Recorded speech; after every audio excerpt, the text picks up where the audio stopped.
Hi friends, welcome to our channel. నేనైతే ఈరోజు మంచి టిప్తో మీ ముందుకు వచ్చాను. ఒక స్వింగ్ టిప్ అండి. టైలరింగ్ వాళ్ళకి, స్టిచ్ చేసే వాళ్ళకైతే తెలుస్తుంది, మీకు కూడా తెలియాలని చెప్పేసి నేను ఈ వీడియో షేర్ చేస్తున్నాను. అండ్ ఓకే అండి, నా వీడియో మాత్రం ఇది స్కిప్ చేయకుండా చూడండి, మీకే తెలుస్తుంది. నా వీడియో కనుక ఫస్ట్ టైం చూసినట్టయితే ప్లీజ్ లైక్ చేయండి, షేర్ చేయండి, సబ్స్క్రైబ్ చేసుకోండి. ఇంకా టాపిక్లోకి వెళ్తే ఏంటంటే, ఇంకా లాంగ్ ఫ్రాక్కి లెహంగాస్ కానీ అందరూ క్యాన్ యూజ్ చేస్తే చాలా లుక్ వస్తుందని చెప్పేసి యూజ్ చేస్తారు కదా, బాగుంటుందని చెప్పేసి. దాని బదులు అంటే కొందరికి వేసుకోవడం ఇబ్బంది కానీ కొంచెం గుచ్చుకుంటుందని చెప్పేసి, కానీ దానికి బదులు మళ్ళీ క్యారీ చేయడం కూడా కొంచెం కష్టమే కదా. దానికి బదులు క్యాన్ది లేస్ ఓన్లీ బార్డర్కి యాడ్ చేసామంటే మొత్తం క్యాన్ లుక్కే వస్తుందండి.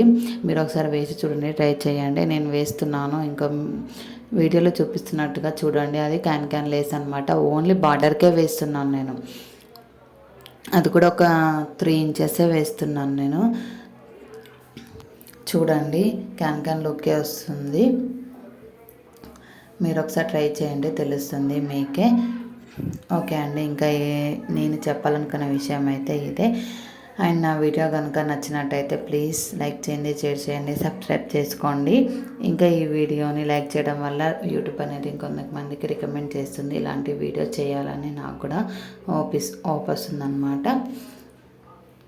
అందుకని చెప్పేసి తెలిసిన వాళ్ళు యాక్చువల్ అయితే చాలామంది తెలిసి ఉండొచ్చు అండి.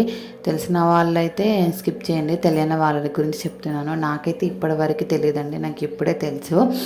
అందుకే నేను తెలిసిన వెంటనే యూజ్ చేద్దామని చెప్పి ట్రై చేస్తున్నాను. ఇంకా నాలాంటి వాళ్ళు, తెలియని వాళ్ళు కూడా ఉంటారు కదా, వాళ్ళకు కూడా యూజ్ అవుతుందని చెప్పి షేర్ చేస్తున్నానండి. సేమ్ క్యాన్ లుక్కే వస్తుంది, ఒకసారి ట్రై చేయండి. అండ్ ఇంకో విషయం ఏంటంటే, అది క్యాన్ అనేది ఉంటుంది కదా, ఇదైతే ఓన్లీ బార్డర్కి. చూడండి, వీడియోలో చూపిస్తున్నట్టుగా లుక్ అలా ఉంటుంది. ఓకే అండి, బాయ్ బాయ్, ఇంతే.